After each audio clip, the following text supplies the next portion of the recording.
মাঠে না আসায় আনুষ্ঠানিকভাবে প্রথম বিভাগ লিগ থেকে বাদ পড়ল ৮ ক্লাব। তাই ১২ দল নিয়ে নতুন সূচিতে খেলা চালিয়ে যাবে বিসিবি। বিজয় দিবস উপলক্ষে সাবেক ক্রিকেটারদের নিয়ে আয়োজিত শহীদ জুয়েল ও শহীদ মুশতাক প্রীতি ম্যাচ শেষে একথা জানায় বিসিবি। মমিনুর রিপনের রিপোর্ট। ১৯৭১ সালে শহীদ হওয়া ক্রিকেটার জুয়েল ও ক্রীড়া সংগঠক মুশতাকের স্মরণে দুই দলে ভাগ হয়ে প্রতিবারের মতো এবারও প্রীতি ম্যাচ খেললেন জাতীয় দলের সাবেক তারকারা। মহান বিজয় দিবসে নান্নুর নেতৃত্ব দেওয়া শহীদ জুয়েল একাদশকে ৩৮ রানে হারিয়েছে আশরাফুলের শহীদ মুশতাক একাদশ। সাবেক তারকাদের মিলন মেলার দিনে দুঃসংবাদ এসেছে প্রথম বিভাগ ক্রিকেটে। মাঠে না আসায় দ্বিতীয় বিভাগে নেমে গেছে বিদ্রোহী ৮ দল।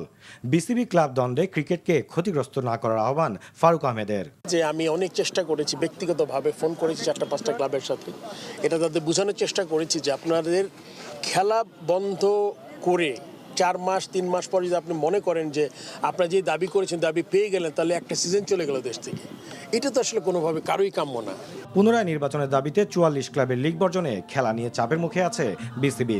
ক্লাব যদি খেলতে না চায় আপনি কি করতে পারেন এটা আমাকে বলেন। আমি সবচেয়ে শঙ্কিত যেই ধারাটা তারা চালু করে গেলেন, আপনি যে কোনো সময় যে কোনো জিনিস নিয়ে আপনি এই খেলা বন্ধ করার একটা সিস্টেম চালু হয়ে যেতে পারে। এটা খুব আমাদের ক্রিকেটের জন্য খুব ভালো না, একটা অশনি সংকেত আমি মনে করি।